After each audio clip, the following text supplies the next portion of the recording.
Segunda carta a Timóteo. 2 Timóteo 1. Paulo, apóstolo de Cristo Jesus por vontade de Deus, conforme a promessa de vida que Ele nos fez em Cristo Jesus, ao querido filho Timóteo. Que Deus, nosso Pai, e Cristo Jesus, nosso Senhor, te dêem graça, misericórdia e paz. Dou graças a Deus a quem sirvo com reta intenção, como fizeram os meus antepassados, ao lembrar-me de ti continuamente nas minhas orações, noite e dia. Recordo-me das tuas lágrimas e desejo ver-te outra vez para me encher de alegria. Lembro-me bem da tua fé sem fingimento, como a que tiveram antes de ti a tua avó Loide e a tua mãe Eunice, e tenho a certeza que é a mesma fé que tu tens. Por esse motivo, quero lembrar-te que conserves sempre bem vivo o especial dom de Deus que recebeste pela imposição das minhas mãos. Pois o Espírito que Deus nos deu não é de medo, mas sim de coragem, amor e bom senso. Não te envergonhes, portanto, de dar testemunho de nosso Senhor, nem te envergonhes de mim que estou preso por causa dele. Pelo contrário, com a força que vem de Deus, deves estar pronto para sofrer comigo por amor do Evangelho. Deus é que nos salvou e nos chamou de um modo especial. Não foi pelos nossos méritos, mas pelo seu próprio plano e pela graça que desde sempre tinha pensado conceder-nos por meio de Cristo Jesus. Esta graça tornou-se conhecida agora pelo aparecimento do nosso Salvador Cristo Jesus, que destruiu a morte e fez brilhar a esperança da vida eterna por meio do Evangelho. É desta boa nova que eu fui nomeado mensageiro, apóstolo e mestre.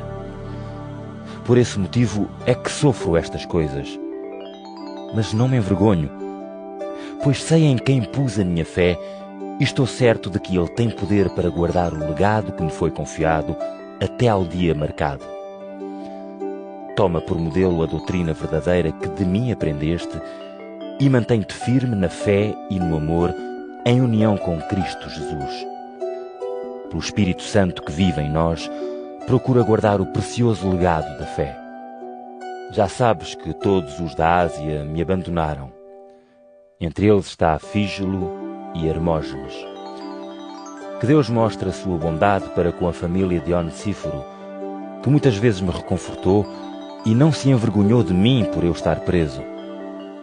Pelo contrário, logo que chegou a Roma, veio à minha procura e conseguiu encontrar-me. Que o Senhor faça com que ele seja tratado por Deus com misericórdia no dia do juízo. Quanto aos serviços que ele tem prestado em Éfeso, tu os conheces melhor do que eu. 2 Timóteo 2.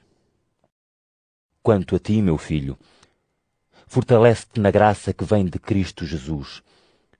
E o que ouviste de mim, diante de muitas testemunhas, transmite-o a pessoas de confiança que sejam capazes de o ensinar a outros. Compartilha os sofrimentos como fiel soldado de Cristo Jesus. O soldado que vai para a guerra deixa de se preocupar com os negócios da vida civil para poder agradar ao comandante.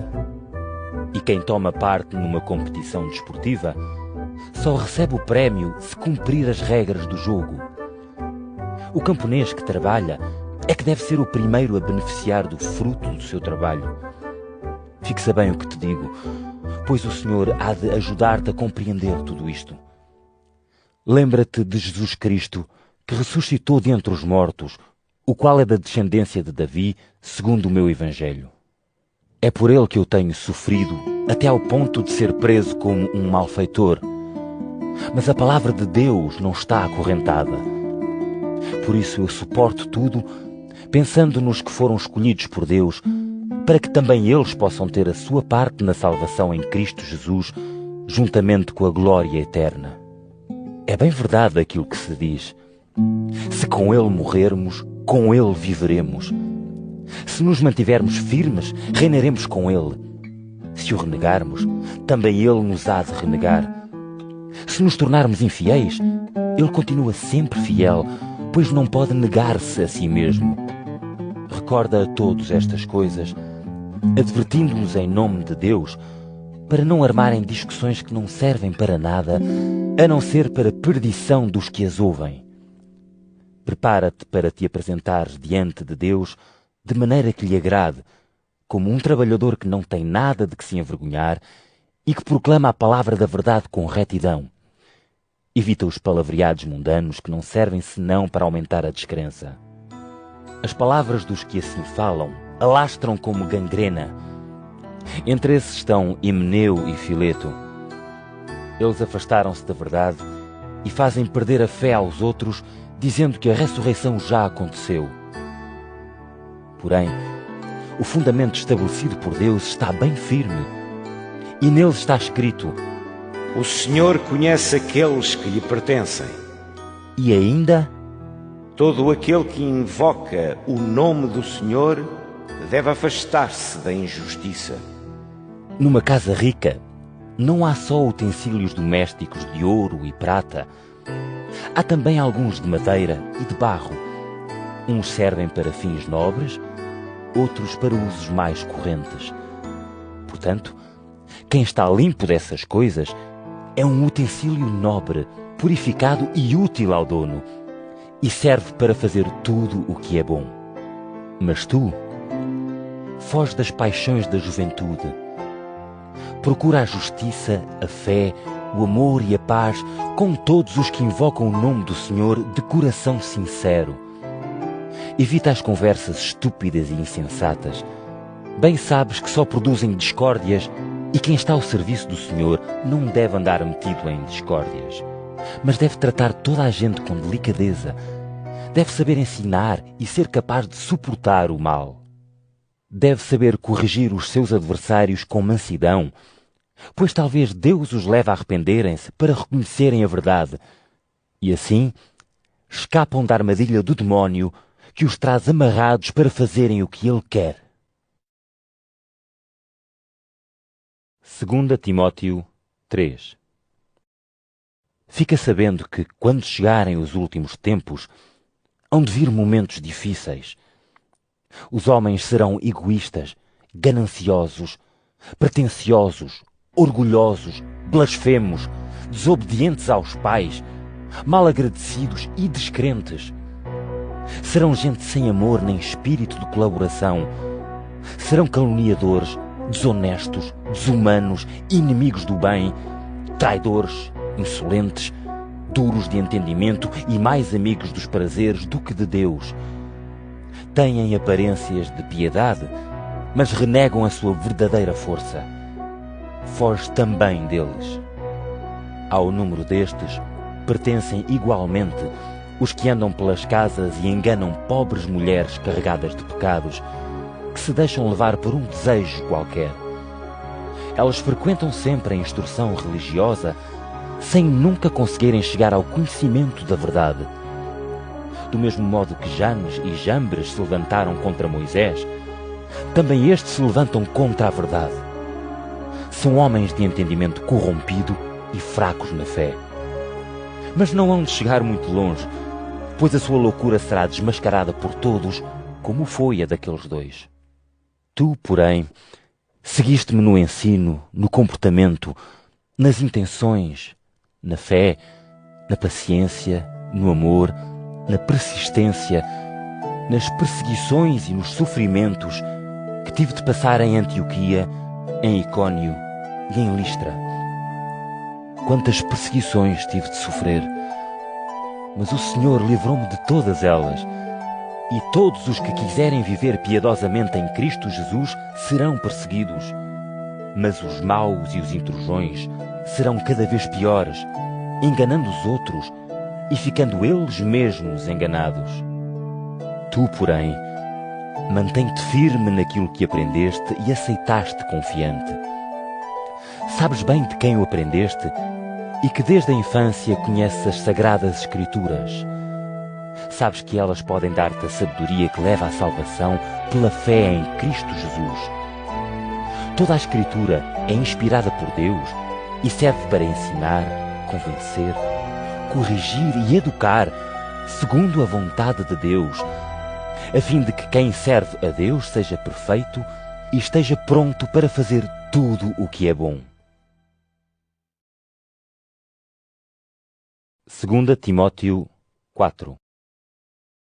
Diante de Deus e de Cristo Jesus, que há de vir julgar os vivos e os mortos, e em nome da sua vinda e do seu reino, uma coisa te peço encarecidamente. Prega a palavra, insiste a tempo e fora de tempo, avisa, repreende, exorta com muita paciência e dedicação ao ensino. Pois há de vir o tempo em que os homens não aguentarão a sã doutrina, mas no desejo de ouvir coisas agradáveis ao ouvido, hão de ir à procura de muitos mestres. Deixam de prestar atenção à verdade e correm atrás de lendas. Mas tu, sê vigilante em tudo.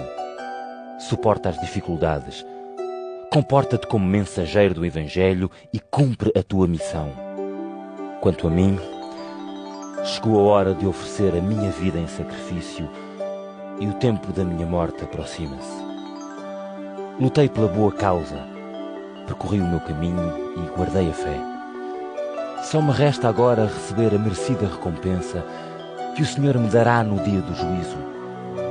Ele é o juiz justo e há de dar-me essa recompensa não só a mim, mas também a todos aqueles que esperaram com amor a sua manifestação. Vem ter comigo o mais depressa possível, pois Demas abandonou-me. Preferiu as coisas deste mundo e foi para Tessalónica. Crescente foi para a Galácia e Tito para a Dalmácia.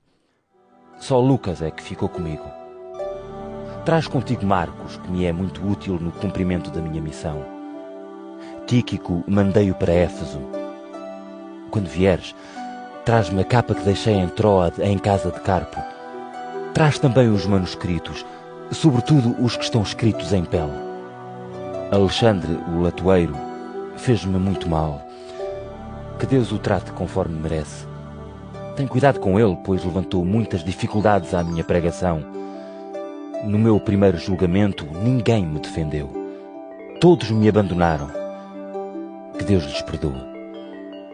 Mas o Senhor esteve comigo, deu-me forças e fez com que a boa nova que lhes anunciei desse muito fruto e que todos os não-judeus me escutassem. Assim fui salvo da boca do leão. O Senhor há de livrar-me de todo o mal e há de dar-me a salvação no seu reino celestial. A Ele seja dada glória para todo o sempre. Amém. Dá cumprimentos meus a Prisca e Áquila e à família de Onesíforo. Erasto ficou em Corinto. Trófimo deixei-o doente em Mileto. Faz o possível por vires antes do inverno. Éubulo, Pudente, Lino, Cláudia e todos os crentes mandam-te cumprimentos. Que o Senhor esteja contigo e que a graça de Deus esteja convosco.